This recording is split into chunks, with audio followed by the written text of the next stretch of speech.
Who is feeling the heat in the dugout this week? Hello, my name is Craig Telfer and this is the Scottish Football Podcast. All the news, views and analysis you need on Tuesday the 23rd of September. Falkirk host Hibernian tonight in the Scottish Premiership. Should David Gray be worried about his side's form? Dundee United welcome a struggling Aberdeen to Tannadice. How much longer does Jimmy Thelin have to turn things around? Scott McTominay and Caroline Weir mixed it with Europe's elite, and will a forgotten man return to fire Scotland to the World Cup? The Scottish Football Podcast from BBC Sports Scotland. And joining me on today's show are two very august, imperious titans of Scottish football.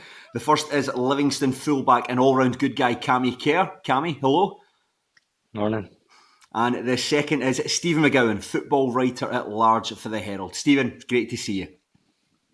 Morning, Craig. Now that's enough of the pleasantries, let's get stuck into the action, and we'll start in FK2 where Falkirk are taking on Hibernian, and we'll come to the Bairns just shortly, but let's focus on the cabbage first of all. Hibs have only won twice domestically this year. Are these signs of cracks or just the usual recovery time needed after European exertions? I'll come to yourself first, Cammy, what do you think? I think it, for me, it's European stuff. You've seen it in the past with St Mirren, Kilmarnock in the past few seasons. I think a lot of it is to do with squad size and trying to, probably David Gray just now is probably trying to think, right, can I rest this guy? Can I need him? Or kind of a juggling act. I think I've looked at it there. I think they're still unbeaten in the league. I don't think they've been beaten in the league. I could be wrong.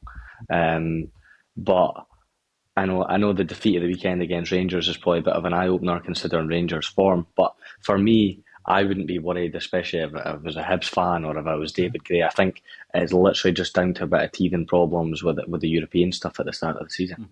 Stephen, why do you think David Gray's side have gone from imperious and lauded for some really impressive performances, particularly in Europe, to not being able to put points on the board? And as Cammy says, that defeat to Rangers at the weekend there might have opened people's eyes a little bit to their current struggles. I suppose the thing is, Craig, it's expectation. I mean, they have put points on the board. I mean, if you look at it, it's not a disastrous start to the season. I mean, they're good win in the first day of the season. Since then, they've had 3 draws, but against teams who are certainly not disastrous. They're dropping points against Kilmarnock and against St Mirren and so on, who've been really respectable opponents for everybody. It's just the expectation. Last season, they made a really dreadful start. Mm-hmm. This season, I think it's been difficult for them because they've lost Nectar Triantis, who was really key to them. He was that kind of holding player number 6. I think the fans are pining for him to come back over the summer. It didn't happen for financial reasons. It's a slight change of shape, you know. I mean, there's still more 3-5-2. I think it's 3-4-2-1 now, maybe. I think people would like to see Josh Mulligan maybe coming in more central rather than that wide right. But I mean, I suppose the biggest surprising thing for me is Cleachy, who's the £1 million striker, who they sign with big expectations. You know, clubs in the Scottish Premiership, they don't really necessarily sign strikers for £1 million out with Celtic and Rangers. And he's not really starting a game. So there's a lot of riding on his shoulders of Kieran Bowie. He didn't have his best game at the weekend. Missing out London Dykes a big disappointment for him, I think. You know, so I think it's tweaking rather than major surgery that's needed just now, just to find his right balance and his right starting 11. Yeah, that's very interesting. You mentioned the signing of Cleachy. Miguel Chow has also come in. Cammy, do you think these players just need a little bit more time to gel and get up to speed with what David Gray's looking to do? Yeah, definitely. You know, you've seen it before, and I even look across the road at Hearts. I mean, they have done great to start with, but there'll be signings in there that haven't hit the ground running. They need time to adjust. You see it all over down England. There's massive signings coming with big expectations, especially, as you say, with the price tag for what Hibs have bought them for. You'll just be taking time to adjust, you know, new teammates, climate, everything like that. And I'm sure, as you say, I really do think that David Gray is a top manager, especially considering what happened last season, how well he done considering they stuck by him. So I think their fortune will turn for sure. David Gray's always struck me as someone who never gets carried away when the times are good, but then never gets too despondent when the side aren't doing as well. Stephen, you mentioned that they had a difficult time last season. It was really that match against Aberdeen in November with Rocky Bushiri scoring in injury time that really turned their fortunes. That's certainly a real learning experience for David Gray as to how to handle the rigours that come with management. I mean, that night was unbelievable. I remember I was doing a piece on the 9 in the BBC Scotland channel with Sheila Bailey. And Esther Salkoff scored to go 3-2 up for Aberdeen. I think it was the 94th minute. And Sheila said, "Oh, how does that leave David Gray?" And I remember using the words "dead man walking." And then that's how it looked at that time. And then, of course, big Rocky Bushiri pops up, makes it 3-3, and they never looked back. So it just shows how fickle the game can be. As I said, I don't think it's a disaster having 6 points for 4 league games. David Gray's made the point himself that if they win, albeit a very difficult venue to analyse, but if they do win against Falkirk, they'll be in a good position, third place with 9 points from 5 games. That wouldn't be a total disaster at all. It's just because, as I say, the expectation has increased so much at Hibernian because of what they did at that storming end of last season. Now, let's focus on their opponents. Falkirk, the return to the top flight, has probably gone as expected. Cammy, what have you made of their start? Quite indifferent, and they'd probably think the same. I think they got a great result up at Pittodrie. I know that Aberdeen had 10 men for a large period, but I think, again, adjustment time. John McGlynn will be having his team up there, and you'll understand how probably he got away with a lot in the Championship. You could probably afford to make small mistakes and get away with it, but when you come up a league, that's the difference of the SPL. You get punished for small things. So it'll just all be a bit of adjustment. I think they'll be buoyed by last week's, before the international breaks win. But again, they go and play Hibs again tonight, who they'll see the opposition and see how the difference of going up just at one level is huge. And Stephen, what have you made of Falkirk's squad building so far? There's a lot of players within that team who were won League One with them, part of that invincible team that have come up. And on top of that, the squad does look a little bit thin at the moment. There's long-term injuries to the likes of Aidan Nisbet and Ethan Ross. What do you make of this Falkirk team that are competing in the top flight? I think that was always a question, wasn't it? I mean, it's essentially the same group of players who were in League One, who were in the Championship. And then John McGowan comes up and says, no, we're not going to put 11 men behind the ball. We're going to play our football. We're going to play the way we play, which is quite idealistic and quite unusual, I suppose, quite admirable. But there was always going to be a price to be paid for that. And, I think there was a bit of intrigue as to how the team, the squad, those tactics would bear up in the Premiership. It's not a great surprise that they've found it difficult. I would say Falkirk are pretty much where they should be at the minute. I don't think where they are is especially surprising. They're just going to have to try and grind out points. I suppose it's a bit surprising that they got their win against Aberdeen. But, I mean, this is going to be the kind of season it is for Falkirk. Barring some great epiphany for the manager to say, no, we're going to change everything. This is how it's going to be. People are going to have to get used to it, I think. And of course, a win tonight for the Bairns would see them catapult up the table. It's very congested at the moment, Cammy, but putting your Livingston Football Club hat on, how would you feel if you saw Falkirk shooting up there into the top 6? Yeah, listen, look, it's early. It's early on in the season. I've tried to sitting on the fence for that one. No, look, listen, we probably got a disappointing result at Dens at the weekend. We probably didn't play to our capabilities for large parts, but that's credit to Dundee.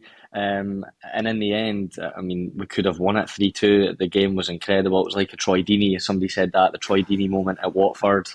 We could have scored down one end and obviously Dundee scored the other. But listen, it's early. There's still so many games to go. But yeah, if Falkirk then do shoot up, then obviously you're disappointed because they're the teams that you look to be competing against obviously everyone. But yeah, we'll see how that one goes tonight. I'll get your predictions for this one, Stephen. How are you calling this? I think Hibs will sneak it. I fancy maybe a 2-1 for Hibs. I think their need is great. I think they've got the squad. I think they've got the pool. I think David Gray just needs to make some tweaks. I think they'll get the 3 points. And what about yourself, Cammy? I'll go 3-1 Hibs. now we'll move to the New Firm derby at Tannadice tonight between Dundee United and Aberdeen. And again, we'll start by focusing on the visitors. Aberdeen knocked out of the League Cup by Motherwell on Saturday, and they currently prop up the Premiership with just 1 point and no goals scored. Stephen, how much time do you think Jimmy Thelin has to turn this around? Well, I did a piece a few weeks ago with Stephen Gunn, the outgoing director of football, and he was quite open, and Aberdeen have been quite open to see Jimmy Thelin as a 3-year project.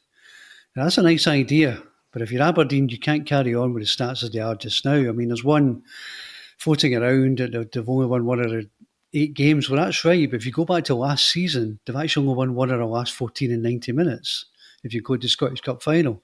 So the stats aren't great. They're not scoring goals. I think if they don't win tonight, it'll be their worst start to a season since 1999 when the late great Ebbe Skovdahl was a manager. So that's pretty unedifying stuff. It would be worrying. There's no panic. There's no great worry. There's no great momentum or shift to change the manager. But Aberdeen have really backed him to a large degree with the squad, with the players they've brought in, like Jesper Karlsson, Stuart Armstrong, Kevin Nisbet. That has to bring results at some point. I don't think the patience can be absolutely limitless. Now, Cammy, you'd have got a good look at them just a couple of weeks ago when Livingston dug out a 0-0 draw with them. What did you make of Aberdeen, and where do you think it's not going right for them? So it's a difficult one. As you say, I was watching the game. I was looking at it. There was a spark missing in terms of their forward play. It was really slow.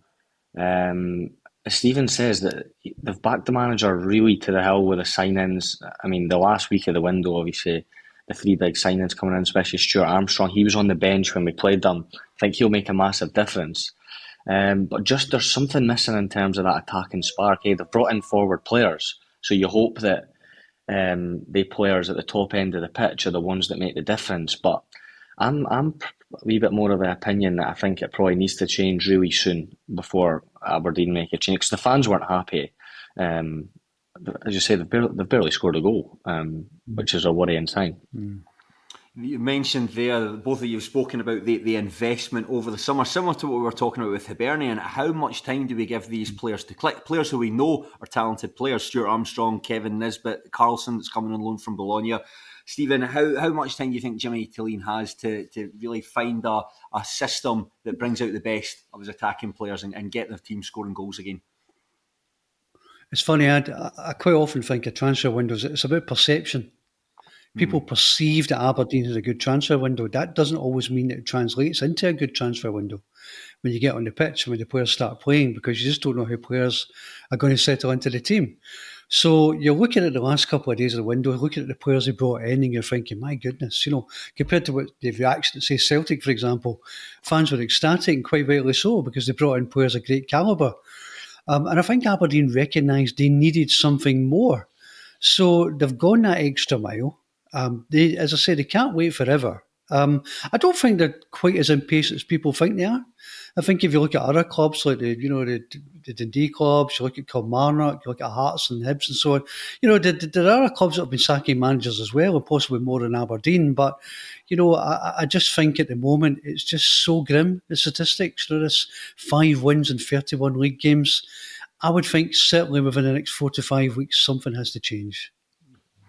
Cammy, in your playing career, have you ever been in a position when your team's just in such a really mediocre run of form? And if so, how did you and the manager and the rest of your players, how did you manage to turn that around? Yeah, it's difficult, and I have been there. I've been there on numerous occasions, and especially in the time I was at Dundee, that we would fluctuate in between the Championship and the Premiership, and it was never nice.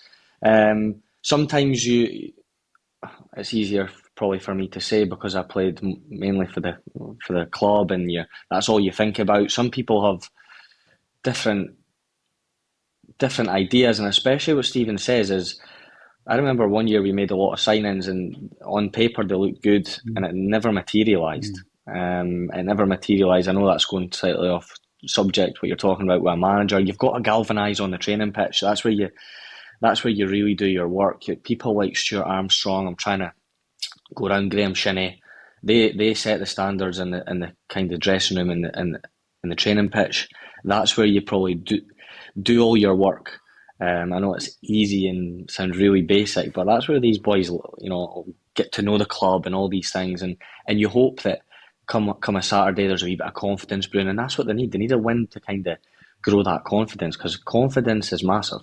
I think. And So I was just going to say, and on you go, Stephen. I know, sorry to butt in, Cammy. I was just going to say, I think something surprised people as well is that, I think they can afford 2-3-1 formation tends to suit them, but, if you're Aberdeen and you're struggling to score goals, and you really want to go with two holding midfielders at home sometimes. So I think there is a tactical question as well for Jimmy Thelin. He might need to tweak it or change it just to try and get some goals into the team by hook or by crook. And just, Cammy, I'm going to lean into your professional opinion again, but have you ever been in the position where you feel as though as a player you're losing the fans? And again, what's that like? No, it's, as a player, it's so obvious when you know the fans aren't happy, the boo, the shout, whatever, but you never feel like you've lost them, if you know what I mean. You've got a sense of professionalism that you've always got to keep, and your focus is continuing on the game. It's frustrating as a player when you can feel that turn and it's uneasy. But at the opposite end, see when you feel like fans are getting behind you, and it sounds so kind of cliched, but trust me, it's like if the fans are behind you, they push you on. They do that every tackle, getting up the pitch, you're squeezing the game, being aggressive. They help you, so it can swing both ways. But no, I wouldn't say you feel like you've lost the fans, or you know what I mean. But you know when the fans aren't happy. And Stephen, before we move on to Dundee United, I want a 3-point plan from you to turn around Aberdeen's season. Oh, come on. Well, what time is this? You hit me with 3-point plans. I'm sorry, Craig, you don't pay enough for that. No, I as I say, I think you need to get goals into the team. Funny enough, we were talking about David Gray earlier, and you look back at the start to the season Hibs made last season, where it looks grim and it looks desperate. And things can just turn on the flip of a coin. And I think Aberdeen still have a good squad of players. As Cammy says, it's just about confidence. It's just about something that's going to turn things around for them a wee bit. The trouble for them is they don't tend to win too many away games. I think Dens Park actually is one of the few away grounds where Jimmy Thelin has won. And they've got some pretty difficult away games coming up. They've got Tannadice, they've got Motherwell on Saturday, I think, is it? And then they've got a difficult European game coming up in the back of that as well. So it's not like things are suddenly going to get easy for Aberdeen. It's not like they're going to have any gimmies. It's going to take a real tough grind to get out of this, and I think they must know that by now. We'll focus on their opponents, Dundee United. They have had a pretty good start to the season so far, impressed in Europe despite not qualifying. It's allowed them to fully focus on domestic matters. Jim Goodwin has been awarded a new contract. Stephen, what do you make of what's going on at Tannadice? Good. Yeah, it's good. I think there was a lot of curiosity at the beginning of the season when you saw so many different nationalities coming into Tannadice. We were talking about perceptions of transfer windows and how teams gel. And you were a bit concerned that with just so many different kind of United Nations nationalities, it might be difficult for that team to gel. But actually, it looks like they've signed quite well. If you're a team who are struggling at the moment, probably the last place you want to be going is Tannadice. So, and Dundee United, as Cammy referred to earlier, that European factor. There are teams who don't really have that to worry about. So I think it's good times for Jim Goodwin doing a really good job. He knows what it's like to be an Aberdeen manager under pressure, and he's really re-galvanised his team and his own career as well, and fair play to him. And Cammy, Dundee United, the great entertainers in Scottish football at the moment. They're certainly scoring plenty of goals, but they're also conceding many as well at the other end. They've lost 14 goals so far. Do you reckon that's a concern for Jim Goodwin? Yeah, it will be, I think. I think especially last season, they based a lot of their game upon being really difficult to play against. It goes back to what probably Stephen says about the kind of change, the amount of people that have came in and out, and it is always difficult to get that balancing act. I think Jim Goodwin, again, I give massive credit to him that you say he's re-galvanised his own career after Aberdeen. He's done a terrific job in at United, but he'll be looking to kind of consolidate that back three, back five, or whatever you call it, that he's been kind of persistent with, and look to probably start building on a few clean sheets to go with the exciting stuff that's been going on at the other end for them. Okay, predictions from this one, Stephen? I'm going to go to Dundee United 2-1. And Cammy? I'm going to go 2-2.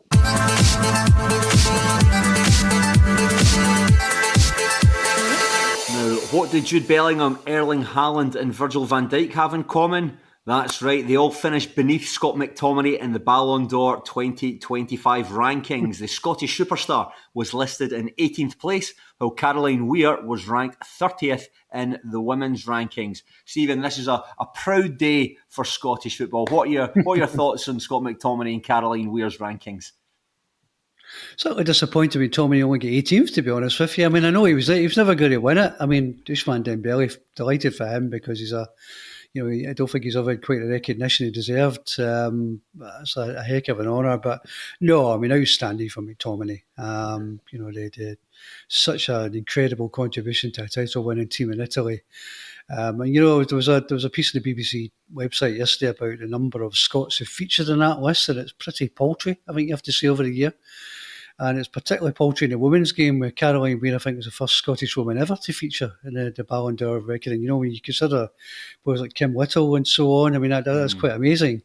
So a magnificent achievement for the two of them. And I think I saw yesterday that Caroline Weir, I think Scotland are going to be playing a game against Switzerland at East End Park in Dunfermline, so that's going to be a kind of victorious homecoming for her, which is great stuff and good to see, especially when you consider, particularly in the women's game, that the national team have not been making it to major finals, which has been a big problem. And to get onto that list, where you've missed out in the last three major tournaments at women's level, is quite remarkable. So I just hope that Scott McTominay can get back on it after helping Scotland to a World Cup at the end of this year. So fingers crossed. Scott McTominay might not be the only Scottish player on the continent who's firing us to World Cup glory. Oliver Burke scored a hat-trick for Union Berlin at the weekend. You can see it at the BBC Sport Scotland website. Cammy, it's the first Bundesliga hat-trick by a Scotsman. If you're Steve Clarke, would you bring him back into the fold? The next international break's just a couple of weeks away. I think I would. I think you've got to obviously be picking people on form.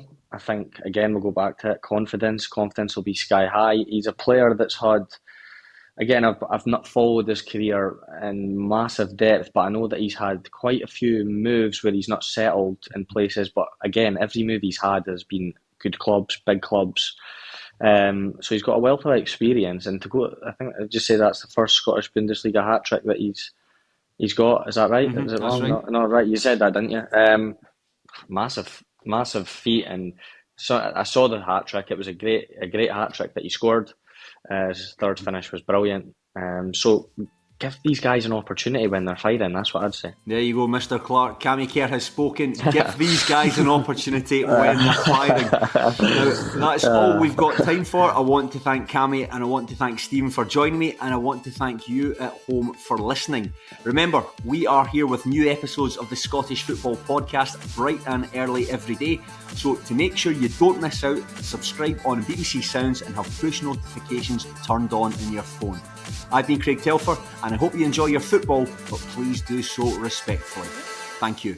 For everything you need to know about your team this season, download the BBC Sport app. All the latest news, goal updates, stats and scores, and insight and analysis.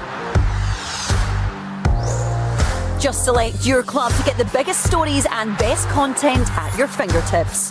What a result. Download the BBC Sport app for everything you need to know about your team this season.